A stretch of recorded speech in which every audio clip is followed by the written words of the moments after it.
Marriage Show with Regina Dorcas. Whatever it takes, you can fix it.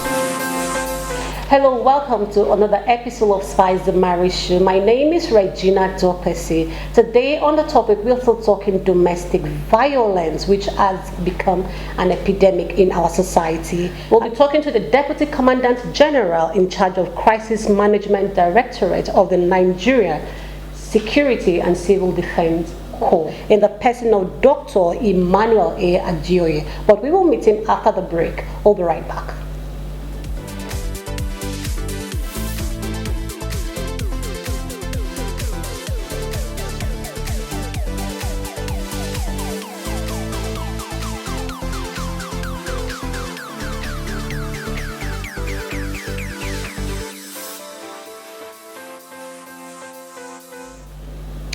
All right, welcome back.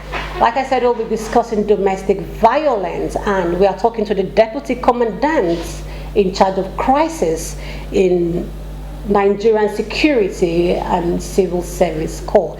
Sir, you're welcome to the program. Thank you. You're welcome, sir. It's a pleasure meeting you. Same here, sir. Hope you're doing well, sir. Well, top of the situation here. Okay, and you're doing best. Okay, sir. All right, so our topic says today domestic violence. Actually, this is Spice the Marriage Show. We talk relationship and marriage, and over time we've recorded a lot of domestic violence, which, like I said before, has become an epidemic in our society. And we know the Peace Corps, we know the Civil Defense Corps has really done a lot about crisis in case of domestic violence and other. We want you to really tell us, what have you done so far? How have you been able to manage domestic violence and other crises that have come to your table? Well, so far so good. As an agency, we have been proactive in curtailing or minimizing the occurrence of domestic violence.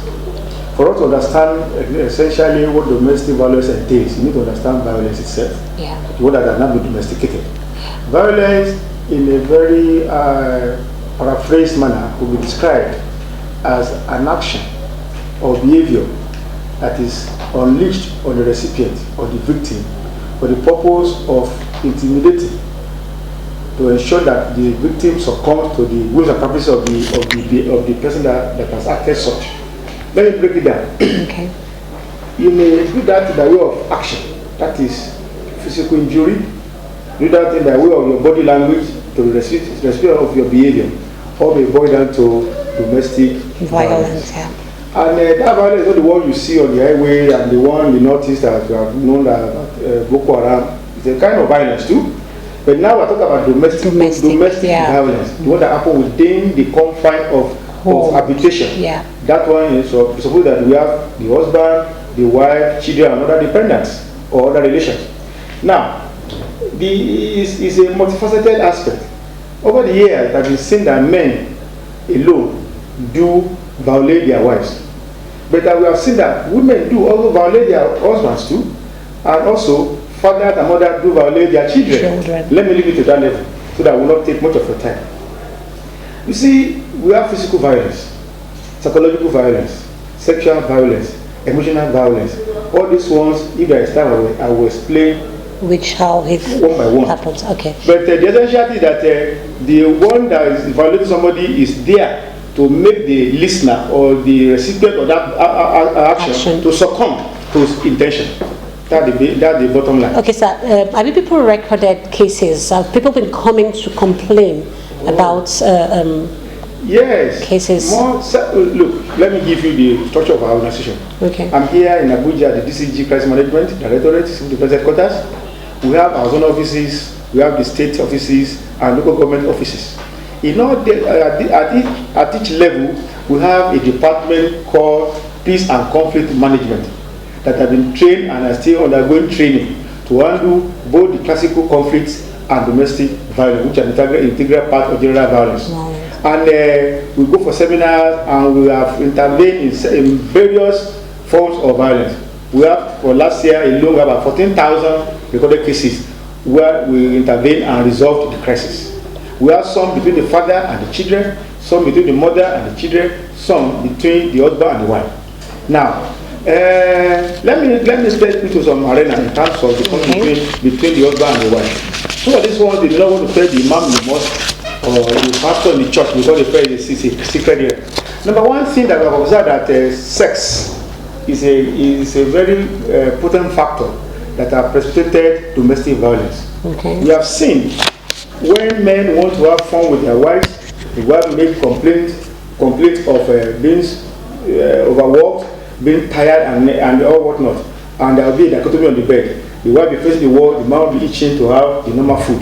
I'm not talking about physical food, emotional food now, and that will be the beginning of a violence. Sometimes ago, I personally approached in my outfit somewhere when the woman came to me with bruises on her face and complained to me. That's about 15 years ago.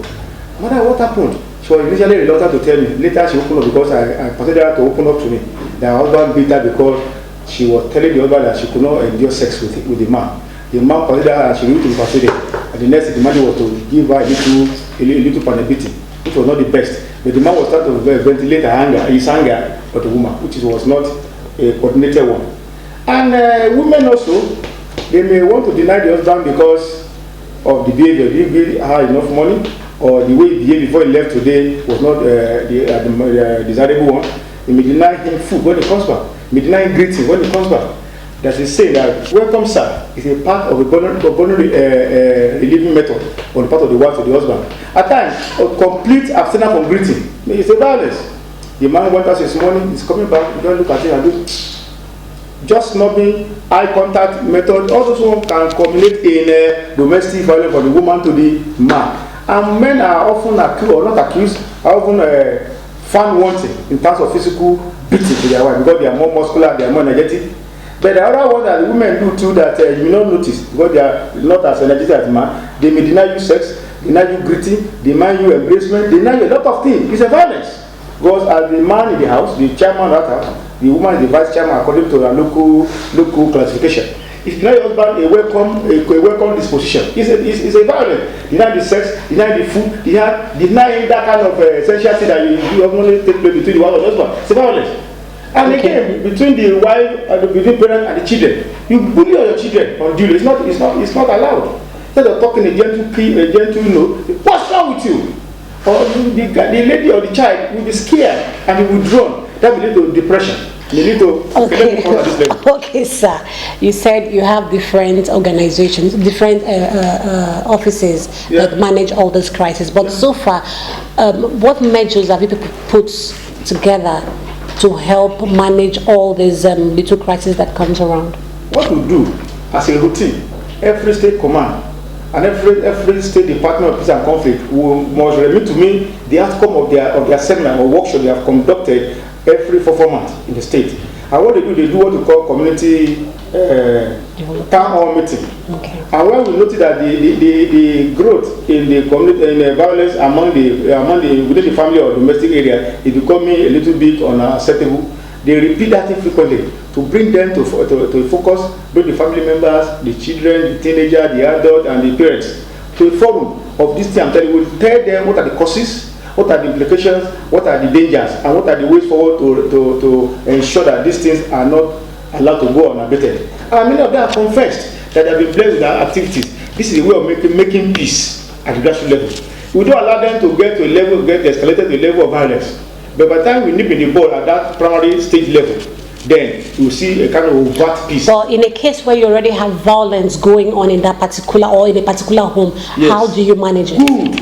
Like the case I told you about, when you notice that there's a particular kind of violence here, we bring the two parties or more multi-party systems that are involved. We now get them cancelled. We educate them, we alert them, and we tell them the essentials that we do and what they should not do, so as to prevent further recurrence. Like the case I cited, that's based on sex. We call the woman first. We address the matter. We cancel her separately. We call the man separately. Later we call the two of them together. Having known their disposition, we now took a center stage of trying to say we have a win-win reconciliation method. But then you blame the woman and make the man to be the one that is right, or blame the man. You are going to complicate the problem. We normally adopt what we call win-win outcome in peace and conflict management, and okay, everybody have a way home. Okay, sir, with the way you're sounding, it's like you're really engrossed with this domestic violence thing. Yes. Have you experienced anything like domestic violence while growing up in the course of your life? Yes. Oh, as a person? Yes. Yes. Every African, every Nigerian must have gone through this. And let these modern people like you and the other one who are now enjoying the modern day knowledge. So, would you want to talk about it as in depth? Would you want to talk about it? No, I wouldn't mind to say it because. Okay, so we are going to go on break. We'll be going on break, and when we come back, we'll really talk about our orgasm, what he has gone through in his own time while he was growing up. We will be having a peace domestic violence peace walk on Saturday, on the 30th, which is this Saturday. And if you want to partake, please call any of the numbers scrolling on your screen. Please come out and let us say no to domestic violence. It's really causing problems in our society. It's 30th this month, Saturday, 7 a.m. from City Park. We'll be going on a short break. We'll be right back.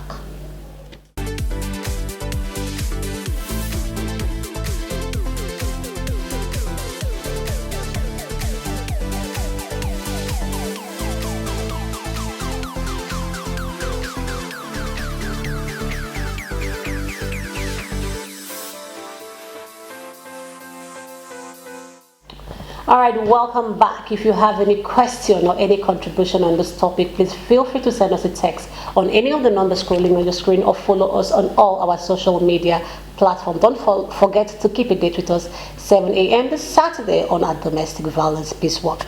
All right, before we went on break, we were talking to the Deputy Commandant General in charge of Crisis and Management Directorate.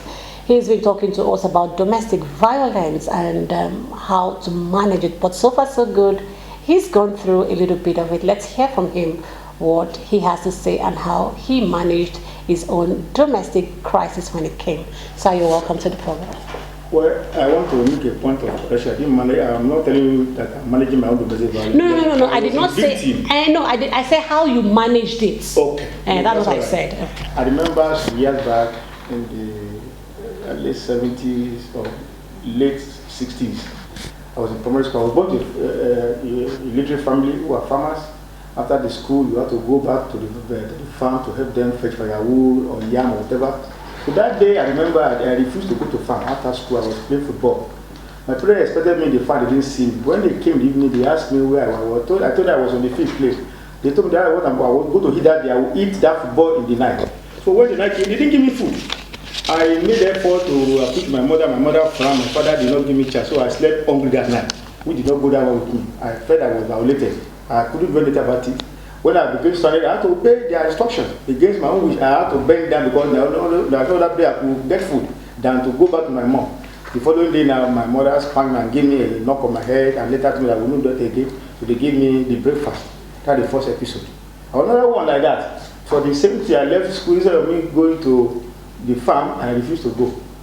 My father was told that I failed to go and feed the yam and tell to use it in the house. So when my mother told my father in the night around 10, he came late that day. So around 11, I've already slept on the mat, not bed. That time there was no bed for me. I slept on the mat. I was strapped naked. My father just came in. I held my hand like this with one hand. I don't know whether you are getting me. He held my hand like this off the mat. My leg was flinging in the air. He took me to open space. He carried one koboko that he had hidden. He wiped koboko naked. All my skin were full of bruises. I shouted and yelled. Mother being who they are very caring, knew that the level of that punishment was too much for my error or misdemeanor. She ran out to rescue from my father's hand, and I felt that I was being cheated. I had no other option than to abide. So I complied with them, and I felt that I would not do that to my children and my wife. So that was my experience in terms of domestic violence on the part of my parents when I was growing up. Okay, and what would you say to the people that are doing the same thing that you did that time? I will appeal to both the children and the parents. For my not going to the farm, I was disobedient on my part. or carried away by peer pressure. But the youth of today, teenager or the youth, please do your best to make your parents happy. As long as what they're telling you is in line with the law of the land.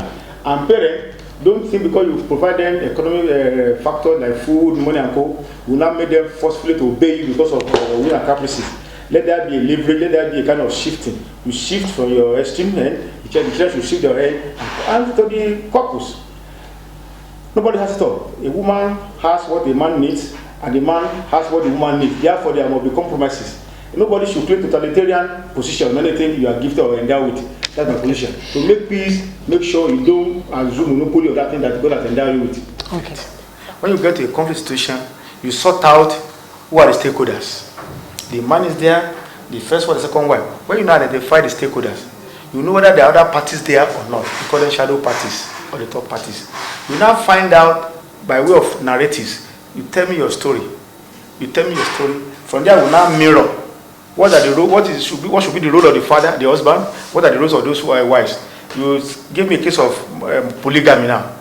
For them to agitate for divorce or for quarrel, something must have been triggered that caused that conflict. That's what we target first. Let me give a scenario. A man with two wives. There was a case that the one where a lady reported the case that the man preferred the other one. He goes to bed with that one more frequently than the other one. The husband complained that this one knows how to cook more than the other one, and the one knows how to dress and make herself acceptable and appealing to him than the other. We have seen all these cases, but in the overall statement, what we need to do is that we look for the cause or the causes of the conflict and get them removed. If you cannot get them removed by a kind of a surgical removal, we cancel them on behavioral pattern to change so as to make sure that that cause of conflict is no longer there. Okay. I have a lot of cases, but I don't want to bog you down. Okay, sir. Now, let us go a little bit to what has happened in recent times in terms of the elections and all that. Okay. We have a lot of boys on the streets. Yeah. We have a lot of male outside there that are lights out outside. Yes. That are causing havoc outside. Yes. Is there any measure, anything that you people are doing in terms of helping these boys outside there? Because for me, I think, just like I said before, a lot of things have been, all the advocacy programs are just being focused on the women. In your commission, can you people do anything to look at those men outside, those boys outside that today have become adults that are doing all that cause all this wahala on this election thing that has happened? You see, you are missing it somewhere. Okay. Those boys are not the problem to Nigeria. The problem to Nigeria is the parenthood. Parenting. Many parents have abandoned their roles as effective parents. If the society in general is made up of units called families, if each family is on their duty post, it's very easy for you to go to bed and meet with a woman and takes in as a call pregnancy, deliver a child. It is more important and more expedient for you to train that child that will not be a threat to the flow of the society. Many of the men and the women, they know how to just procreate and give birth, but they don't know that in the area where I come from, they say what is after 6? It's more than 7. It's an idiom. What's after 6? More than 7. We have 8, 9, and the rest to infinity. What is after giving birth to a child? It's more than giving birth to a child. You have to bring them up in the nurture of the societal standards of your country. Yes, sir, I agree with you. But now, once we have seen that as a problem now, what about we go to the source first, talk to the parent first. The one that have caused as havoc to the society is there. We first of all, they should stop bringing more people to the society. After we have educated them, have enlightened them, have changed their perspective or view or value system, they will now go to the problem, mop them up by going to get them rehabilitated, get them education, and probably get them to reformative schools that can make them the model. And government has a role to play, not just like us alone. If they are idle, because they are not engaged, they are very vulnerable to anything. They say an idle hand is the workshop of the devil. By the time you get them engagement, whether formal and informal engagement, their mind will not be centered or fertile for sowing the seed of thuggery into their lives. So it is the advocated approach we are taking. We deal with the parent first, the parent from where they come. Some just give birth and abandon them. They now become whatever. They turn the flesh. But apart from that, we now deal with the people that are themselves are problem in Nigeria, cancel them, talk to them using religious arms, whether Christianity. So, okay, now, sir, are you saying now that like the talks, the boys on the road that we're talking about now, that people have mapped out a particular division that go out to mob them out to help them? It's part of that department called peace and conflict. Okay. And they are on routine basis. So, okay, so far, how many have you people recorded so far? With people now. The boys outside that we are talking about, because you are talking about parenthood, talking about the parents first, then you go out there to pick them up, to educate them, help them, and bring them up. Okay, I'm asking so far, how many cases, how many of them have you helped? How many of you have you brought out from the street to say, okay, fine, this is where we want you to be? At least, let me talk about 2018. This year is still fresh. Yes. Last year, we did zonal basis. The south, southwest, north, central, and the rest. And it's so, we recorded about 40 to 50 cases of the training program in each of these zones. That means we have 6 zones in Nigeria, and we have done 30 to 40 cases. And they are recorded with our head of department of that unit, and UNDP was our sponsor. They did it and other NGOs, Catholic NGOs. One of them is CARS, UNDP, and which other one? They have been there with us, and we are doing effectively well. All right, so now what you're trying to say now is, if we have any cases out there that is being like, we have some people out there and parents that come to complain, because sometimes we do have people that call. They call us. They try to like tell us this is what is happening in our homes and all that. So if we have any case, we can report to you to your office. We have facility for such. Okay. Okay, sir. You see, I could see an instruction on my shirt. The women control your tongue. Control your tongue. Not only women. Once your tongue is controlled, as a tongue, and as a husband, as a wife, as a child, the problem of domestic violence will be solved to the level of 70%. Because if you don't talk, you may not likely take action. And when you do everything, you don't talk, it becomes impossible to escalate from that level to the violent level.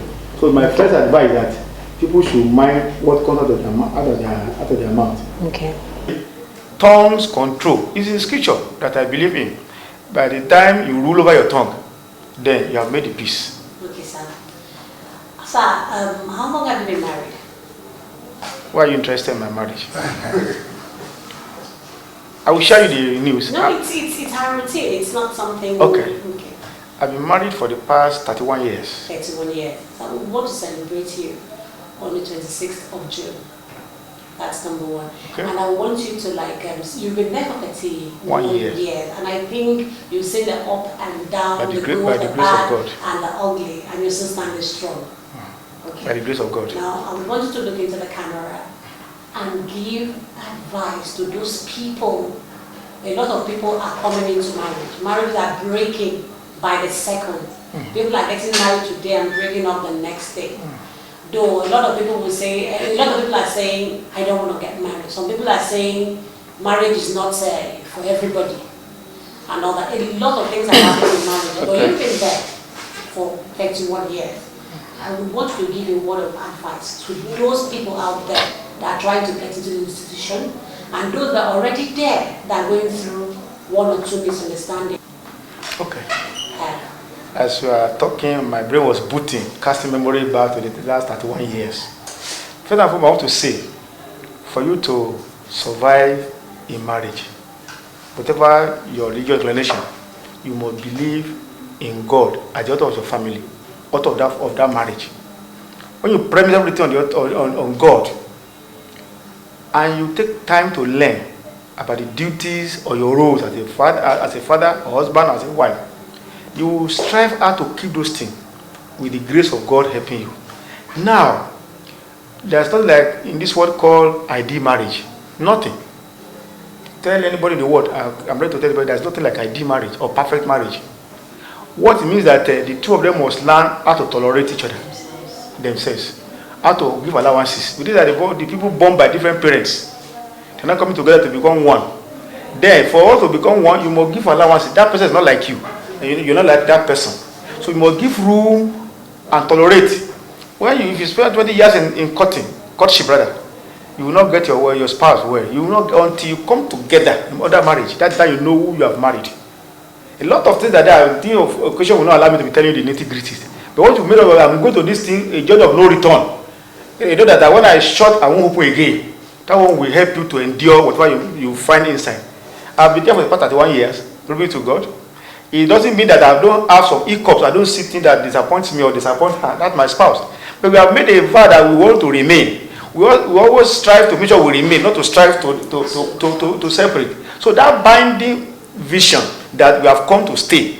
Anytime you are feeling uncomfortable, you remember your vow that you have come to stay. You now look for alternative ways of making that peace, not to check out. That will be my helping and the mercy of God.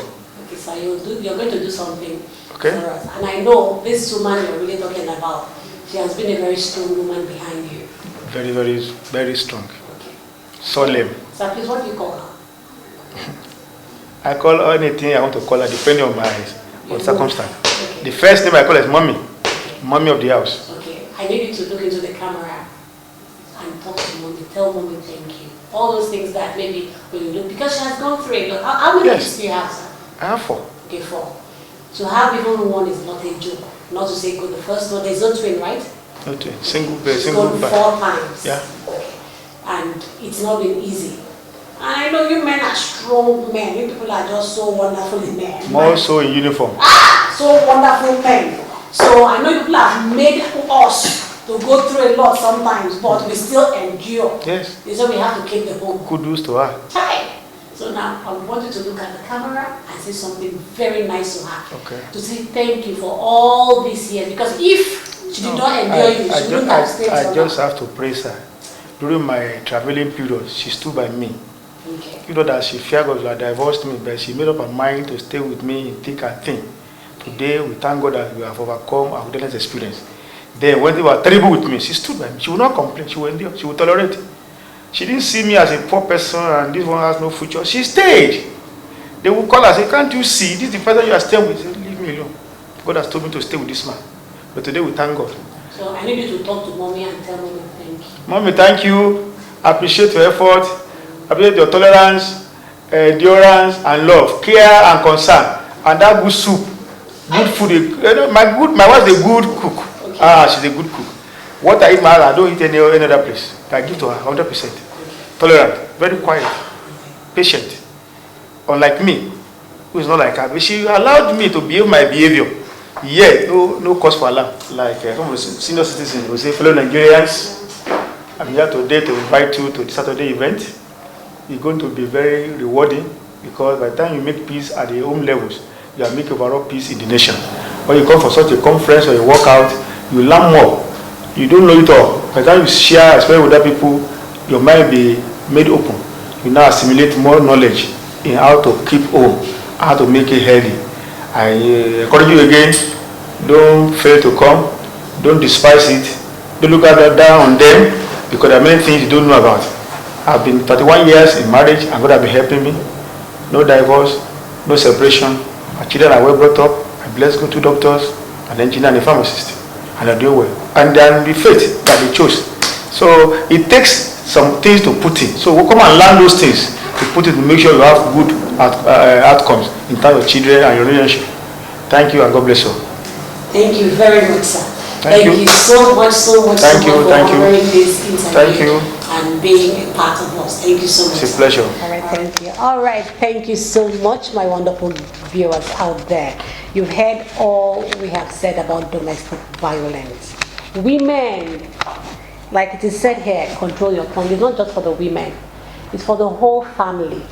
Just like he gave a narrative about his 2 kids.